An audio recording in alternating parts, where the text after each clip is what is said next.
Welcome to the Draw Shop's Get Genius podcast, where we talk to today's business influencers to pick their brain and pull out their genius. It's time to get genius. Hello, listeners, and welcome to another Get Genius episode. Today, my guest is Jarl Jensen, and we have a very fascinating, eye-opening interview going on today. It's pretty great. I want to tell you a little bit about him because we touch on it in the interview. So I want to give you a little background so that you know what we're talking about. So Jarl actually had this great game with his father that he talks about called the Invention game. And his father was an engineer and an inventor who held many patents. And when Jarl was only 16 years old, he became a contributor to a successful patent along with his father. And this was a medical device. And this medical device led to the launch of a wound care company called Euromed, which we will be talking about in the interview. So after college, that was when Jarl started working at Euromed, and he was mixing adhesive, and I believe he's an engineer himself. So this ended up leading to even more patent filings. Now, eventually, Jarl's father became the owner of this company, and then he got sick, he passed away, and then Jarl was the one to help revive it. So this company started from zero, and Jarl took that company to making a profit in about 6 months. He began in the research and development department, and he redesigned product lines, and he was one to discover that he could lower costs by 50 to 60%. And he made that product one of the most advanced products in that industry at that time. These innovations then led to new product launches and more patents. The business then grew from 6 to 8 figures in just a few years. And then in 2004, Jarl took over the company as CEO, growing Euromed to $20 million in revenue. And then in 2016, he sold it for 17 times earnings to a publicly traded company. So talk about being a rock star. We'll talk about those things and what he attributes the success and growth of that company. Some really great tips in terms of building a business. And then the conversation shifts. And this is what's pretty cool. After he sold that company, he then kind of had a new, not a new perspective, but he realized that there's something he's passionate about that he wanted to devote his time to. And he's now currently giving back and addressing what to him is the most important issue of our time, and probably to many of us, even if we're not looking at it that way. And that is our economy. And as he sees it, as a very dysfunctional economy. And the passion lies in that he's got 2 children. Many of us have children. We're entrepreneurs.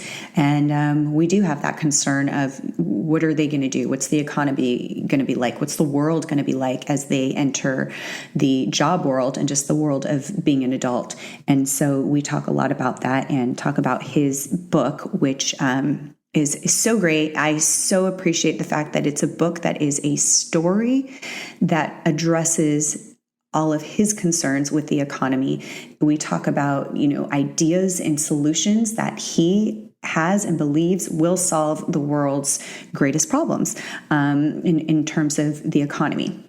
So there's so many cool takeaways, so much to listen to here, and there definitely wasn't enough time, and I know that there's more that you can learn. So listen to the interview. You'll find out where you can read his blog posts where he very simply talks about what's going on in the economy. So many people get overwhelmed because it might not be your area of expertise, and so when it comes to certain things in life, if it's something that we don't pay attention to every single day, we might just plainly avoid it just because it's not top of mind for us. But when it is something that you can easily understand, you start to pay more attention because you can understand it, and you can start to see what possible solutions might be, and therefore you start to want to become part of a movement. So that's the goal here for Jarl. So you'll definitely have to check out his book and the blog.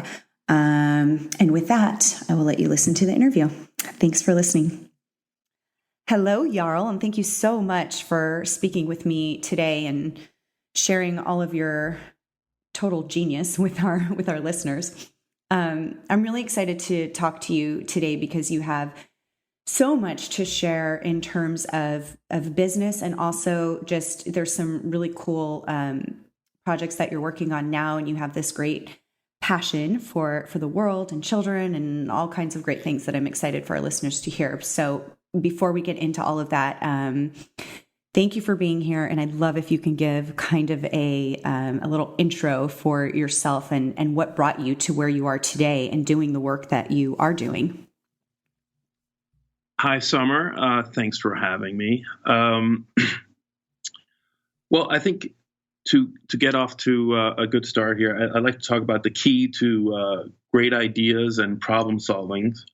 And in my experience, it's all about noticing the quirky details. So having ideas that are going to be different and are going to lead to breakthroughs, you need to really be hands-on, working on things that the things that are in your business that are high value, and you really need to pay attention to those quirky details so you can use them for added value and making a difference. Again, my name's Jarl Jensen, and I grew up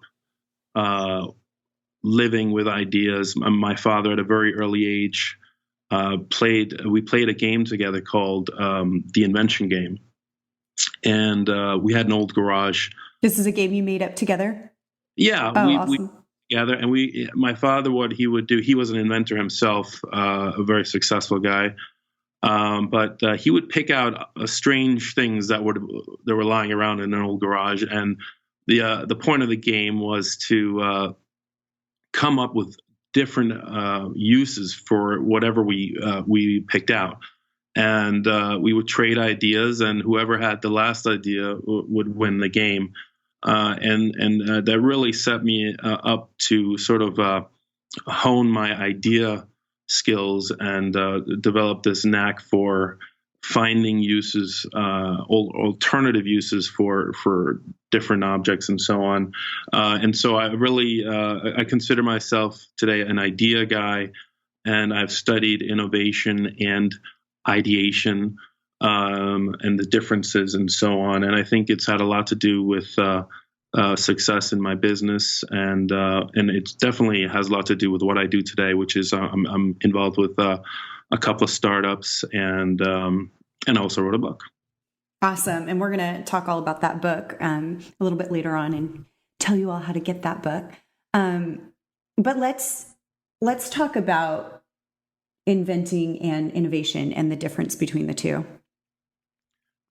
Well, so innovation, to me, is really about better, faster, cheaper. It's about your core capabilities in business and figuring out how to do those things better, to either make more money by making the product cheaper to make, offering a better service or a better product by adding features and benefits. And so that's innovation to me. It's a very specific kind of problem solving. Mm-hmm. Whereas invention is really about sorting through good and bad ideas, or nurturing a good idea into a great idea. And so, I think this is a very important difference between innovation and invention, and yet the two are often used interchangeably, and they really. So in business, if I could give some value or recommendations to business owners and people in leadership positions in business, it is to be very careful not to mix the two together. A solid business that is out of the startup phase should really be focusing on innovation and not invention. And I could point to, point to Steve Jobs as the way he was innovative. The business is innovative, but Steve Jobs was inventive. And when he did do his invention work at Apple, it was always in these small teams outside of the day-to-day business of Apple. And we can see the same with Elon Musk, right? He has Tesla, he has SpaceX, he has the Boring Company. He separates invention from the innovation needed inside these businesses. And the challenge is that a great business has to be inventive nowadays. It's the ticket to the ball game. If you're not if you're not innovative as a business, you're not going to be around very long, because the competition will catch up and surpass you. Right. As a leader, or in a startup mode, it has to be all about ideation and invention. But an established business, really, it is almost like oil and water, trying to have an established business be inventive. The two really don't mix. I really recommend that if your company has gotten to a point where it's so well established that innovation is hard to find, the improvements in the process are really, it's really lean, it's really efficient. Your price is as good as you can get. There's not a whole lot of added value features to benefits to add to the product. Then, as a leader, I would recommend starting a satellite company, much like Elon Musk does, to create an opportunity to invent new opportunities. But I don't recommend for established businesses to mix the two together, because they're kind of like oil and water. They don't go well together. And this is why you find, these large businesses having such trouble being inventive. And unfortunately for a lot of them, it's even hard to be innovative, because they have pushed the envelope of their products so far ahead that it's just difficult to make things better, faster, cheaper. They've sort of reached that critical end game point where they are what they are. So that's sort of my life lessons for around innovation and invention in terms of business. You have tremendous experience here. In the intro, I told our listeners about Euromed and what you did with that company. I mean, essentially taking it from zero, making profit within 6 months, and then growing and growing and growing until it became a $20 million company, and then you sold it for 17 times earnings to a publicly traded company. So I would, for me, for our listeners, that's phenomenal. I mean, every company starts from zero, and even the big, the huge companies that we see today, there's certain skills that get that company from there up to 20 million and plus. There's obviously skills just to get it to 100,000, 200,000. Can you, as we're talking about, because I think this is so key, invention, innovation, all of that, you've got to keep doing those things in order to stay at the top. What lessons did you learn? What were some of the things that you did that were key into building that business and then making it a business that was, desirable to purchase? Well, Euromed has played a very large and long period of time in my life. And there's so many lessons, but I can say that I think there's some things that really stick out as to what really made it work. When I got out of college, I immediately started working as a technician on mixing formulations for wound care and so on. At around a couple years later, 4 years later, 1996, my father passed away after having acquired half of a Euromed, really just the patent rights and some machine drawings.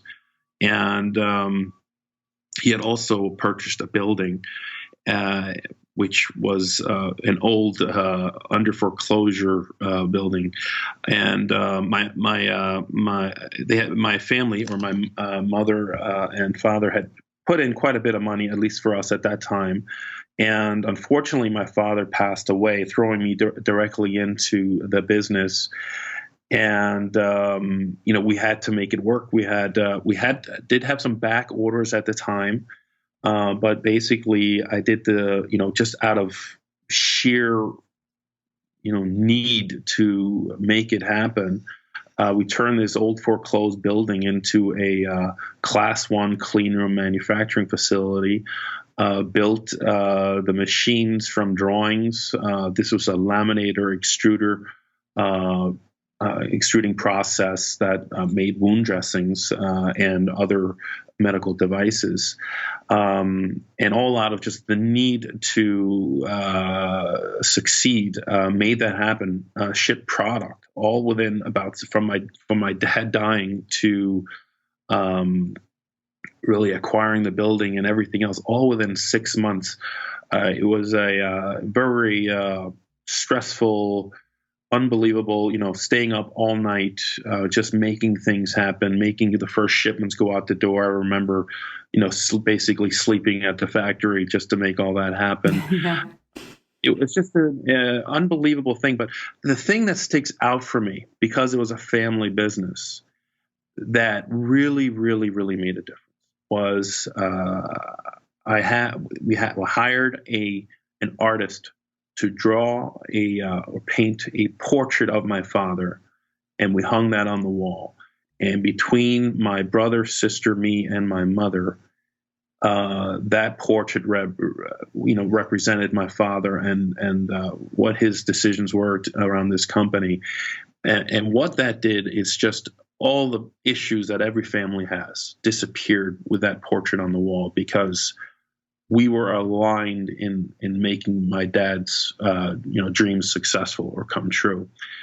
And that, I think, is the key to making these startups work. And I also think if any of your listeners are in a family business, this is an underrated advantage that multi-generational family businesses can use, is the legacy of who came before them, the family members that came before them, or even those that are retired, is to respect and honor them in the work that they do every day. I can't see a family business failing if that's done. Right. Oh, I think that's so true, and it's so important.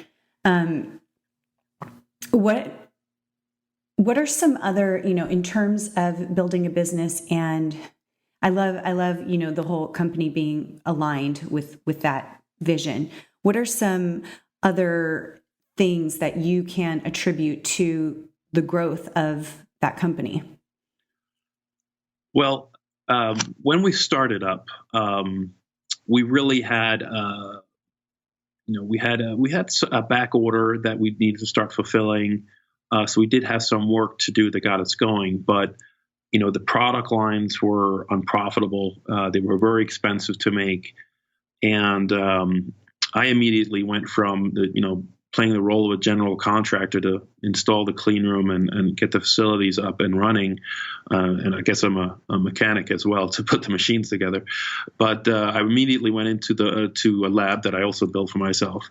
And I started using my experience in formulating wound care dressings to redesign the product lines. And again, it's just an incredible, innovative period that only happened, I would say, in 98 and 99, where we lowered the cost of our primary wound care product line by 50% while improving the product performance to being, I would say, top in class at that time. And taking that same let's call it formula, and applying it to a first aid product. And with those two designs, that really led to an unbelievable growth. We hit, we went from basically, like you said, almost zero in sales back in 96 to $1.5 million in 98, 2 million 99, and we just took off from there, hitting 10 million by 2004. So understanding, having built the machine, mixed the adhesives, really looking at the bill of materials and understanding where the price problems were and why the costs were so high, redesigning the product, taking out all the costs. It was all about design, research, and figuring out how to do it better, faster, cheaper, true innovation in those beginning stages. And how were you learning as a businessman? Now you're the CEO of this company. How do you, where do you get your, inspiration, education, support? Did you have a mentor? Did you have groups that you worked with? How did you know to do these things? Well, I do have a mechanical engineering education. But in terms of business and knowing, okay, these are the steps that we need to take in order to really grow this business. Well, I did. I have been, and I do recommend, if there are business owners out there, I do recommend the Entrepreneurial Organization, EO. I also recommend for people out there with bigger businesses, $15 million in sales or more, YPO, the Young Presidents Organization. I spoke at one of their events. Yeah, they're fantastic. This is a great place to hone your business skills, to be challenged about what your decision-making process is. They have something called a forum where you sit with other business leaders and you discuss the problems you have in your business. Mm-hmm. For me, this was an incredible evolution in terms of who I am and what I think I can do. Yeah, it's so incredible. And it's amazing how somebody else will see a solution that can be very simple and actionable, but because you're wrapped up in your business, you're not seeing it from that perspective. So I totally agree with that. Well, I was hoping to hear that because, I'm somebody who definitely relies on the support of people like that and networking groups that my business partner and I are a part of. Okay, so now after 2016, what was it that inspired you to start addressing our economy? And you have a very strong viewpoint on this, and I'd love for you to share that with the audience and just why it is that this became so important to you that you wrote a book about it. Well, my primary concern really is for my kids. I see innovation having a dark side, right? Mm-hmm. Better, faster, cheaper means automation and replacing employees with machines. I know the drive in business to do that because as a leader, I had to do it in order to maintain the competitive pricing and so on. It's inherent for our economy to succeed in business to be able to lower prices. And often the easiest way to do that is by replacing people with automation. Mm-hmm. And I see this very broadly throughout the economy. I see, large swaths of people, jobs being replaced by technology. And I'm really concerned with my kids are now 8 and 10. I'm concerned with, what are they facing? And I think millennials today, they are the first generation who are really dealing with this employment, a jobs market that is not really built for them, right? It's, without a college education, a bachelor's degree minimum, and a significant experience, you really aren't of much value in the job market. And so the whole prospect of them raising families is just a distant future. I mean, that already is true for my generation. Most of the people that I went to school with, they didn't start families until they were into their 30s. Yeah. Everybody's starting life later, and it's not getting better. It's getting worse. And I think automation is a big part of that. And so and then when we had the recession in 2008, and we saw this quantitative easing, bailing out the banks, it really made me wonder. And I really paid close attention to what the economists were saying, what the Federal Reserve did, what the government did. And it was clear, bail out the commercial banks, and, don't worry about the people. And it really made me wonder, what's going on? How come this is the way it is? And, it doesn't have to be this way. Everybody, they have really done a great job of obfuscating economics to a point where nobody's interested in it, right? Everybody hears the word economics and they go, let's talk about baseball. Yet, if you think about it, if you and your husband decided to move out into the woods and have no contact with civilization, well, you'd probably want to know what kind of shelter you're going to have. Right. Where are you going to get water from? What about food? How are you going to eat? The basics of the ecosystem you would have out there in the wilderness.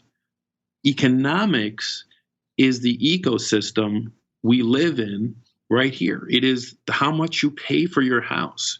It's how much you get paid at work. It's how much you pay for your food. And if you're not interested in that, well, then that's like moving out into the woods, not knowing where you're going to live. Are you going to live in a mud house? Or where are you going to find the food? How are you going to fish? What are you going to do to survive? You would never do that. Yet people today go through their life not really understanding economics. They might understand their personal economics, but they don't understand the economics of our society. And that is my goal here with my book, is in a simple storytelling format, educate people about the economics of our society and why it's failing today. Right. What are some of those things? And well, first, I want to ask, why do you think it is that people are kind of in the dark about these things? Well, it's easy to sound conspiratorial, but commercial banks own and run the Federal Reserve, and there are obvious conflicts of interest between the public and the commercial banks. And since the commercial banks write the monetary policy and execute the monetary policy, that's going to be conflicting with the public. And that's exactly what we saw in 2008 when quantitative easing and TARP money bailed out the commercial banks and left the citizens hanging and figuring out for themselves, right? Fending for themselves and solving their own problems. Yeah. A great analogy that tells you that, that really makes you scratch your head and say, what? How's this possible? Let me give you a story here. And that is, so God comes down from up above, and it could be whatever God you like, or whichever one you want to choose. Okay. And he blesses, he says, I'm going to bless the world with 10 years free of illness and death. So nobody gets sick or dies for 10 years. And before he grants the wish, a couple of doctors say, well, hold on a second, God.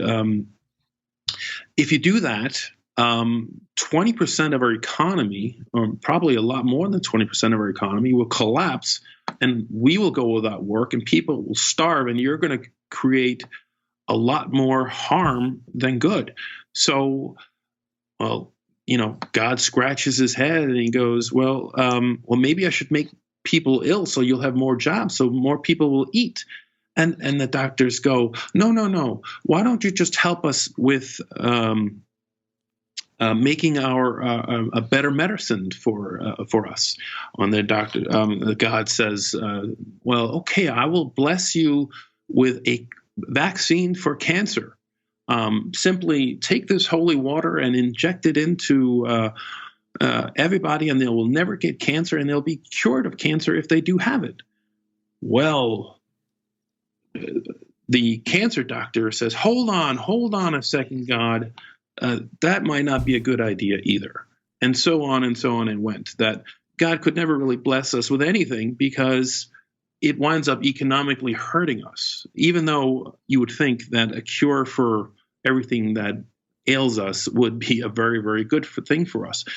So in that story, the moral of the story is that if we can't improve something so significantly because it winds up hurting us economically, there is something to learn from that, right? And that is that efficiency in our system actually winds up removing jobs and winds up hurting us. And so is the story with automation and so on. And that's part of the problem. So in terms of millennials today, right, it isn't that there aren't jobs out there. The problem is there isn't enough jobs out there. And so why is that unusual? Well, it's unusual because there's an infinite amount of work, right? I mean, you look outside, there's garbage on the street, there's people who need help with this thing or that thing. But what isn't there is the opportunity to have that work that needs to be done actually be in the form of a job. So one of the ideas that I think is core to solving our economic problems is good. I was just going to ask this. Right. So the idea is we need to create more opportunities for jobs to be created, because if there's infinite amount of work to be done, well, then there should be an infinite amount of opportunities to take on a job to do that work. But because our economy is so restricted by the fact that only money is printed to support commercial loans, that we get a very restrictive numbers of opportunities. We only have work that is created towards paying back a loan. So we need to be able to create work to do other things than paying back loans. And I have created many blogs about this that you could look up on Optimizing America to learn more about. Yeah, and we'll have a link to that too. I was going to ask you about your blog, but please continue. I want to hear the ideas. Well, so you have to understand that the economy is built up from what is called monetary policy. Monetary policy is what the Federal Reserve does in order to run the economy. And within that policy are restrictions on our economy for the sole purpose of having the commercial banks have the greatest opportunity possible to make loans. Basically, money is only printed to support a loan. And that is very restrictive on the economy. It limits the number of opportunities for work. So now if we didn't have the commercial banks writing and executing our monetary policy, we could run our economy to optimize our opportunities as opposed to optimizing loans. So what does that mean? That means you can simply distribute small amounts of money to everybody. So instead of having, for example, 60,000 homeless people in New York City and having New York City spend billions of dollars a year feeding and sheltering these people, if they were having a small bit of money every day sent directly from the Federal Reserve, not the government, mind you, the Federal Reserve, the place where they print the money, they take that printed money and give it directly, small amounts, $3, $4, $5. And it could be much more greater than that, but that gets a little bit more complicated, how you actually calculate the exact amount of money that every person could get. But for right now, for this story, let's say that every one of these homeless people received a small $4 a day. Mm-hmm. Well, these $4, it's 60,000 people in New York City now could spend, $2 a night on a shelter, and they could spend another $2 on food, or maybe it could be $5 or $6. It probably would be a little bit more. What does this do? This means McDonald's has to make 60,000 more hamburgers every night, or some other restaurant, or maybe a soup kitchen could be paid to actually make their soup for 50 cents or whatever. And the point is that the opportunities now created from these 60,000 homeless people means jobs. It means jobs for those homeless people, because they could probably get a job servicing the people for that little bit amount of money. Now, so what happens? What is the cost of distributing freshly printed money directly to people? What is the cost of that? Well, the cost is that to loan money, in order to balance and prevent inflation from going out of control, in order to balance the new demand created from the new money given directly to people, that has to be offset by higher interest rates on loans. And what does that do? That means fewer loans are going to be made, creating a smaller demand from wealthy people. But the point is that the economy would rebalance. People, wealthy people for the most part, would have to pay more money for their mortgages and loans so that poor people could spend money on shelter, food, whatever else they need.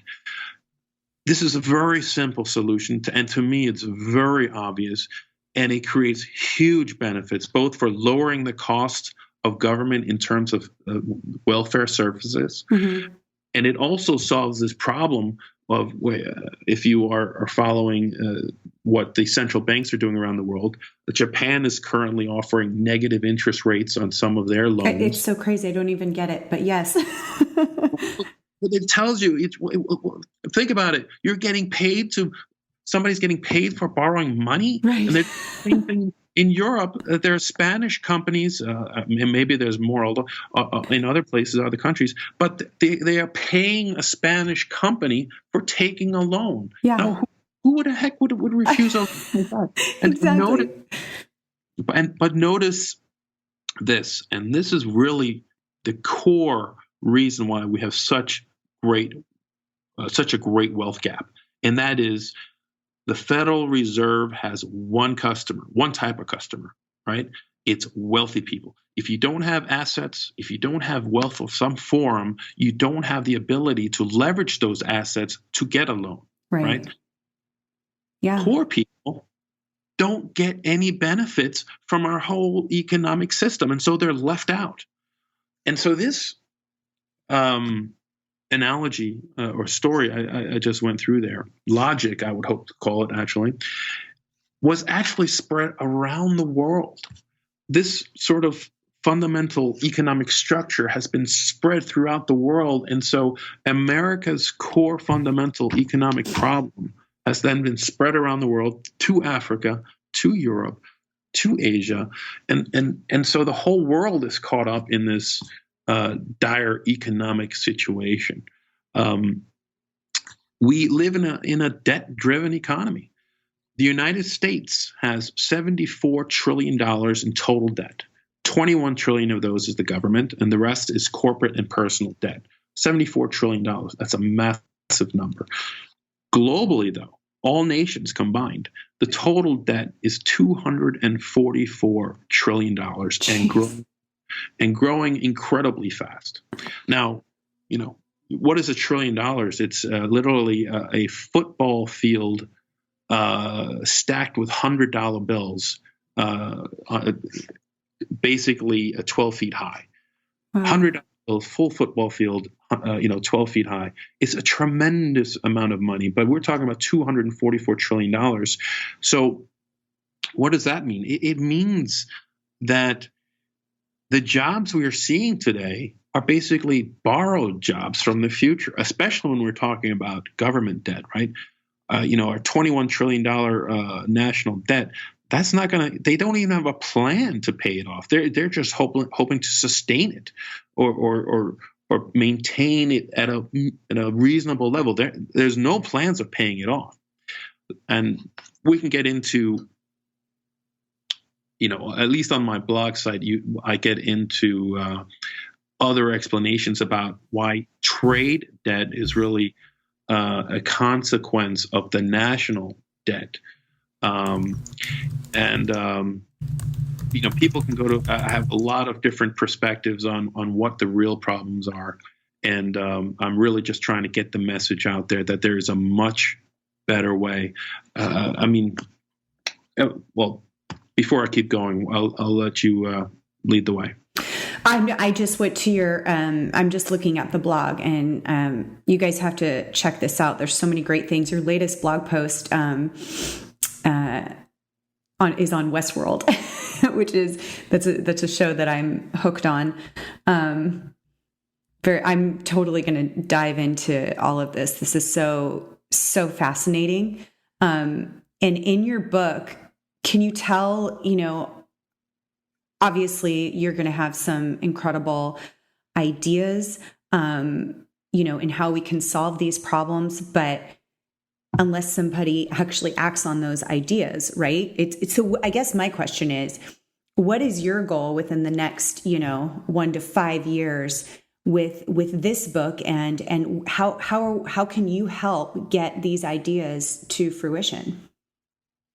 Well, actually, the book, Optimizing America, is actually a story about a presidential candidate who wrote a book. And the book catches on with the masses, and it basically leads him to the decision to run for president. But he runs for president on this economic story or messaging around how the Federal Reserve needs to be redesigned in order for the economy to be fixed. And through this campaign, the idea basically gets tested by Republicans, and it gets tested by the Tea Party, and it gets tested by the left wing liberal ideas and so on. And what's great about this idea is that it really appeals to deficit hawks, right? It appeals to peace loving people because it gets into the military industrial complex, and because military industrial complex really creates jobs in almost every single state. It's got this, only in America, this self-perpetuating investment in the military, because every senator is encouraged to pass that military spending. Why? Because it benefits his own state. Right. It creates jobs in his own state. It's the military industrial complex. And so when George Bush said, somebody tells George Bush that there's weapons of mass destruction, and he has this massive military power at his fingertips, pulling that trigger becomes maybe a little too easy, and going to war is just a little too easy for America. And why is that? That's because of the military industrial complex. So anyway, I get in the book gets tests this idea in many different ways through a storytelling, unique storytelling, political thriller type book. And I think people should read it. And this is one of the ways I'm hoping to get the message out. This book, and also my blog site, getting these ideas out there as fast as possible. As a counterweight to what this idea is perhaps what people have heard of as basic income or universal basic income. And I recently wrote a post about it, how it's just untenable. There's just no way our government can afford paying, 300 million people $12,000 a year. That's about $4 trillion of new debt. So it's an untenable idea. And it's sort of, its foundation is poor, right? The idea is to create an income for everybody. No, the idea really should be to create opportunities for everybody, right? Because the idea is if you work hard, you get paid more, and you can go to that trip to Nova Scotia, or you can buy that sports car because you worked hard and you earned it. The merit incentive needs to be part of our culture or part of our society, or things really start getting weird. Yeah. And so basic income to me is a really bad idea. And I wrote about that on my blog. And it's to people who are listening who are believers in basic income. You need to read my book and help me take the idea to the next level, which is redesigning the Federal Reserve. It's what happens when you redesign the Federal Reserve. You start engineering the economy. You can actually optimize the economy. Hence the name of the book, Optimizing America. You can actually optimize the America by controlling the inputs to the economy. You can maximize jobs much more effectively. Go ahead. I was going to say, what would you like, after we're going to, we'll have, and I'll tell you right now, we're also going to have a link to this, but it's optimizingamerica.com, and that's where you'll find the blog. And that's also where you can, get the book. But what is that, if there's one thing that a reader did after reading your book, what would that one thing be if you could ask them? Hey, follow my newsletter. I mean, I'm trying to get people to get it, right? And stay connected. We need to form a movement. We need to get this off the ground. We need to stop the nonsense. I'm going to continue to blog. I'm going to continue to write about. I have a lot more to say. I have a lot more ideas about this. We can really end the suffering. I mean, literally end poverty now. We could start creating peace on earth now. Once we understand the inputs to these things, we can understand the solution. And once we understand the solution, we know what to ask for. We know what change to ask for. Mm-hmm. Wow. So incredibly fascinating. I love that you wrote the book as a story, which is my favorite way to be inspired and motivated. By the way, I am almost done getting it made into an Audible book. So if people, I bet you people who listen to podcasts don't read much books, but they love reading or getting books read to them. So it's going to be available soon as well. Oh, fantastic. Okay. One more prop. Yeah. That is, I put in some of the core logic into a free book because I really want to get the message out there. So if you go to my website, I wrote a short booklet, I call it. It's called Hacking the American Economy, basically explaining how the economy is engineerable, and it can be engineered for our standard of living for everybody. And I think this is a must read for everybody who wants to make a better future for everybody. Fantastic. Oh my gosh, I love it. So again, that's optimizingamerica.com. We will also have, if it's okay with you, Jarl, we'll have all of your Facebook information, your Twitter information. Are you open to receiving emails if anyone wants to reach out? Yeah, I have who doesn't have several different emails nowadays? Connect at optimizingamerica.com. I get those. Okay, perfect.